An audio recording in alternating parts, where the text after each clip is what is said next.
My day always begins at 4 in the morning. By the time my alarm is about to go off, I am already awake, lying in bed, listening to the quiet rhythm of my husband's breathing. I carefully pull back the covers, making sure not to disturb him, and slip out of bed. "Good morning, April."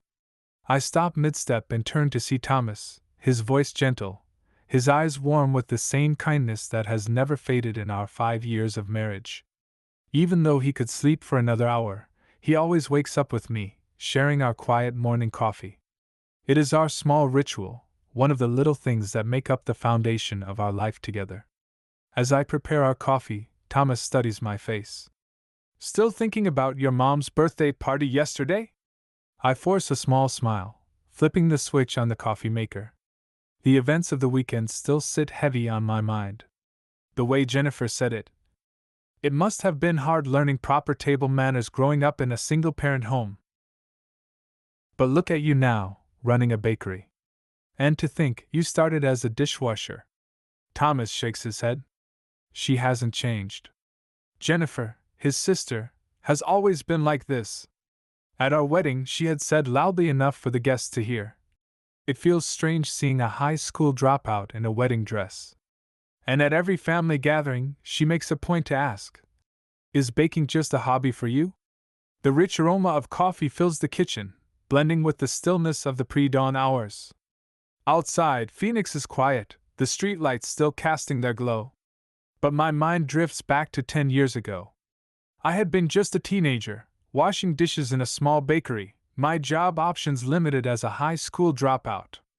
My mother had raised me alone, working 2 jobs to keep us afloat. Watching her persevere made me determined to build something of my own. Jennifer's latest text message flashes across my phone screen. "Your pastries have such an amateur charm to them. It is sweet how they sell, even without professional technique. I guess it is all about the love you put into them." I sigh, staring at the screen. "Do not let it get to you," Thomas says, his voice steady. "Your shop is the most popular bakery in town now." He is right. Sweet Blossoms has been growing since the day I opened it. Corporate orders have increased. I have hired 3 employees. But last month, I saw Jennifer standing outside my shop, chatting with her friends. This is my brother's wife's place. Can you believe she is running it without even finishing high school? I would hire a professional pastry chef, but well, I guess she cannot afford that. Laughter followed, and I quietly slipped into the back room. "What's on your schedule today?" Thomas asks, pulling me back from my thoughts. 2 wedding cake consultations this morning. Then, recipe testing in the afternoon. I say, checking my planner. Thomas sips his coffee. "I have an important meeting today, too. We are deciding the direction of a new project." As I clean up our cups, my mind drifts to George, the baker who first saw something in me. Back then, the bakery work had been grueling, long hours, little pay. But George had taught me the basics of bread making in between tasks. "You have talent." Those words still echoed in my mind, pushing me forward even now. At night, I had taught myself cake making, watching online videos, failing more times than I could count. What changed my life was meeting a customer, a man who came in for bread every morning. "Did you make this cake?" "It is wonderful." Thomas had been the first person to ever praise my baking. Day by day, our conversations had grown longer. When I told him about my dream of opening my own bakery, he listened, really listened. "April, you can do this. I will help you with the startup money." No one had ever believed in me like that before, not outside of my mother. I had cried that night. After we married, Thomas supported me in preparing for the bakery's opening, even as he advanced in his career in IT. Meanwhile, Jennifer continued to close deals as a top sales representative at her real estate company. She had always flaunted her wealth, never hiding her disdain toward me. Recently, I had heard rumors. Her sales had been dropping. And yet, she still wrapped herself in luxury brands, showing off her new engagement ring. Her fiancé? A partner at a major law firm. The sun was setting when I closed up the bakery for the day. Just as I locked the front door, I spotted my mother-in-law, Patricia, standing outside. She carried a shopping bag from one of the high-end boutiques in town. "April, may I come in?" There was something different about her expression, something troubled. I turned to my staff member, Kate. "Can you handle the rest of the cleanup?" Kate nodded, and I led Patricia to the small office in the back. She hesitated before speaking.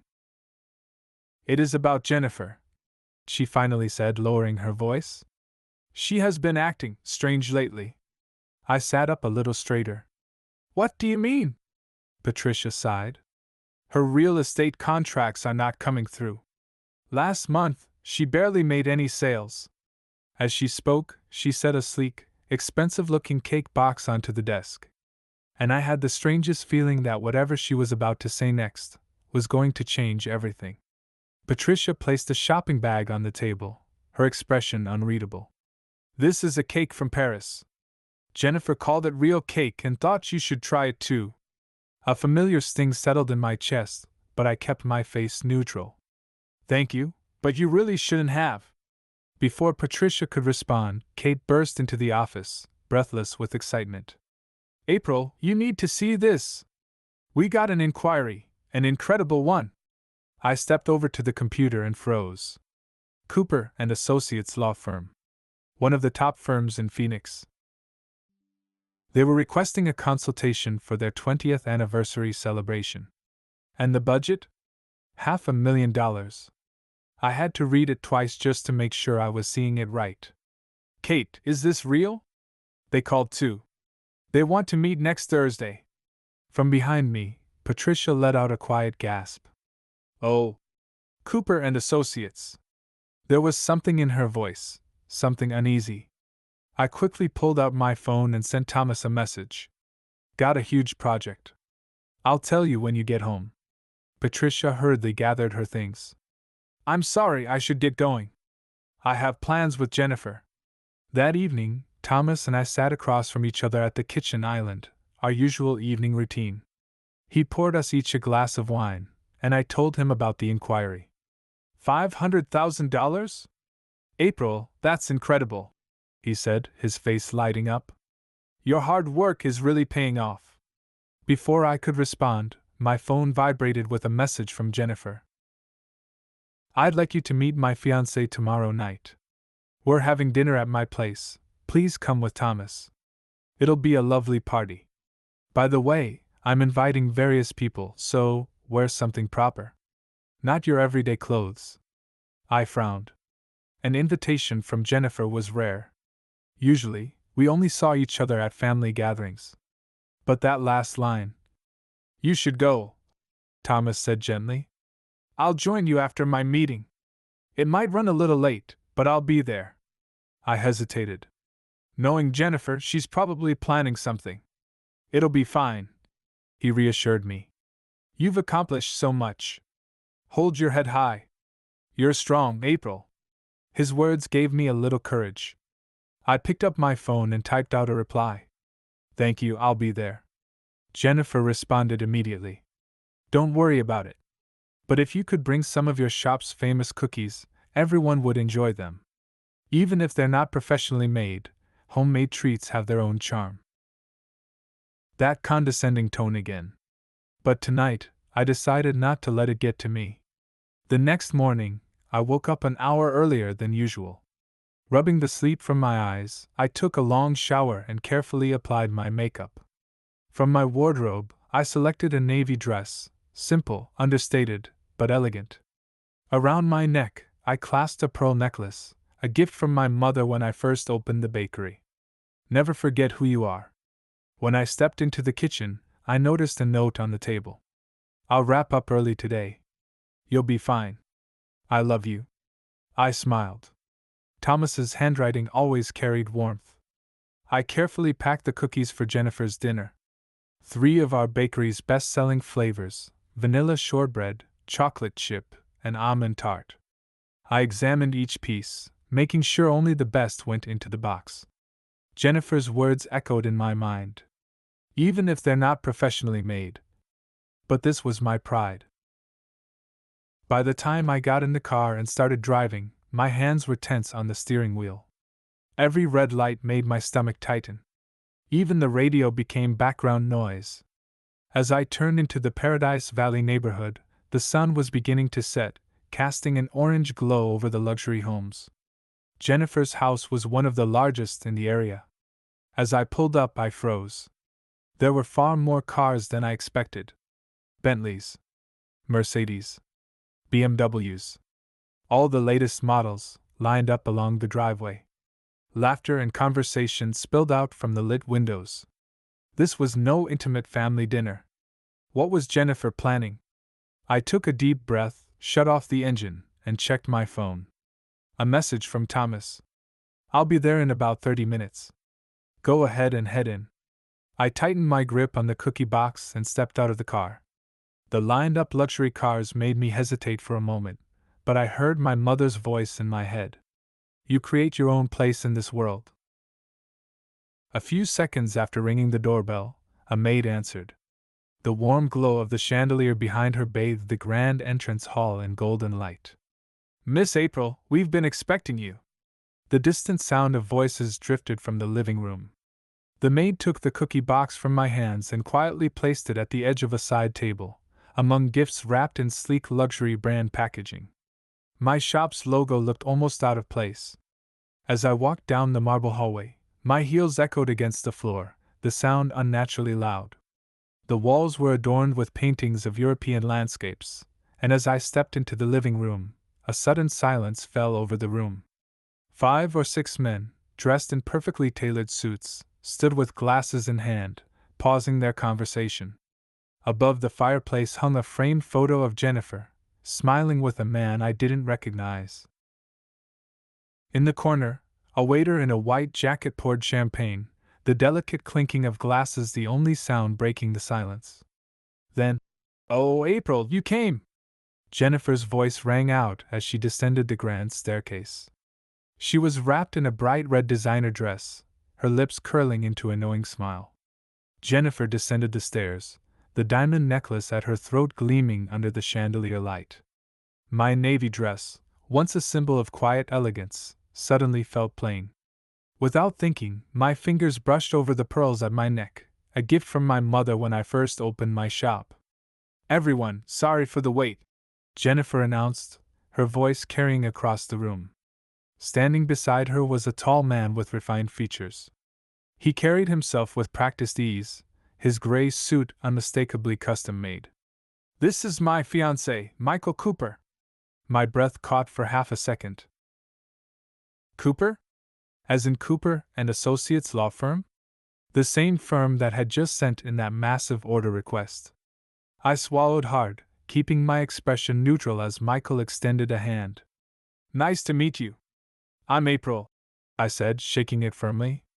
The men in the room, who I now realized were all from the law firm, studied me with interest. Before I could gauge their reactions, Jennifer raised her glass with a smug smile, one I had seen too many times before. "Everyone," she continued, her voice sweet but cutting. "This is my sister-in-law, April. She grew up in a single-parent home and dropped out of high school. But I must say, she makes an excellent maid. She's perfect at housework." Silence. The blood drained from my face. Eyes turned toward me, some confused, others clearly uncomfortable. Even the waiter pouring champagne hesitated, the flow of golden liquid abruptly stopping. Someone cleared their throat. Then, suddenly, Michael laughed. A deep, genuine laugh that sliced through the tension in the room. "You don't know who April Watson is?" he asked, shaking his head in disbelief. Before Jennifer could answer, the front door opened. Thomas. Even with his tie loosened and exhaustion visible from his long meeting, his presence was commanding. His eyes, usually kind, burned with anger. Michael turned back to the men in the room, still grinning. "She's the most talked about pastry chef in the state," he said, looking directly at Jennifer. "She was on the cover of Phoenix Lifestyle just last month. Actually, she's an important client of our firm." Jennifer's smirk vanished. Her face turned an alarming shade of pale, her hand tightening around her champagne glass. Thomas stepped forward, the sound of his footsteps echoing in the heavy silence. "Jennifer, take that back," he said, his voice calm but firm. "Yes, my wife dropped out of high school. But she worked harder than anyone, and now she owns a bakery that makes over $1 million a year." In the corner, the men from Cooper and Associates whispered among themselves. "Watson, from Sweet Blossoms?" Michael turned to me. "About the cake for our firm's 20th anniversary party next month. Could we discuss the details again? As we mentioned, the budget is $500,000. The entire room froze. Jennifer's champagne glass nearly slipped from her hand. A waiter rushed in, catching it just in time. Thomas's voice cut through the air like a blade. "Jennifer, is this how you normally treat family?" Her colleagues exchanged glances, their expressions shifting from amusement to quiet disapproval. The color drained completely from Jennifer's face. Beneath the layers of foundation and expensive makeup, she looked small. Her eyes darted around the room, searching for someone, anyone, to save her. No one did. The only sound was the crackling of the fireplace. I, she stammered, her voice barely a whisper. And then, as if unable to take it any longer, she turned and fled up the stairs.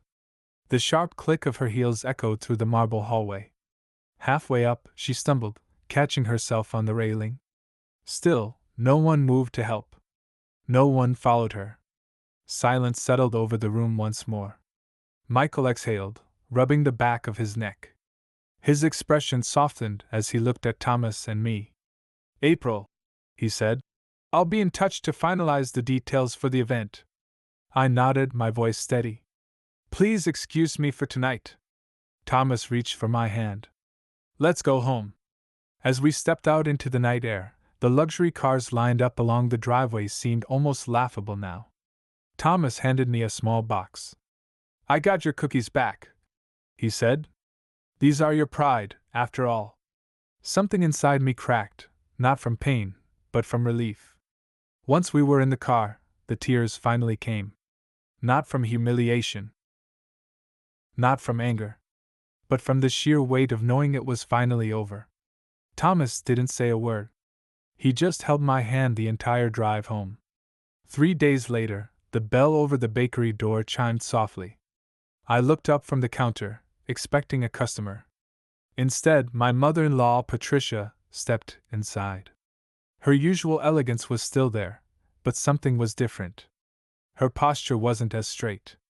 Her expression was subdued. And in her hands, the hostess gift box I had brought to Jennifer's party. She clutched it tightly, like something fragile. "April," she said, her voice trembling, "about that night. I'm truly sorry." I studied her for a moment. "Please come in." I led her to a small table in the back, passing by shelves lined with antique teacups. "I'll make some tea." Behind the counter, Kate discreetly began the preparations. The scent of vanilla and butter filled the air, the warmth of freshly baked cakes softening the tension. Patricia looked around, taking in the pale pink wallpaper, the white shelves, the carefully arranged displays. "What a lovely shop this is," she murmured, almost to herself. "How foolish I've been, not to notice until now." The steam from the teacup curled into the air between us. She reached into her purse and pulled out her phone, turning the screen toward me. A photograph. Jennifer, standing on stage at an awards ceremony last year, holding up a trophy. Her smile back then was genuine. She was so confident, so radiant, Patricia whispered. But when the real estate market started to slow down, when the luxury properties stopped selling, her voice wavered. She started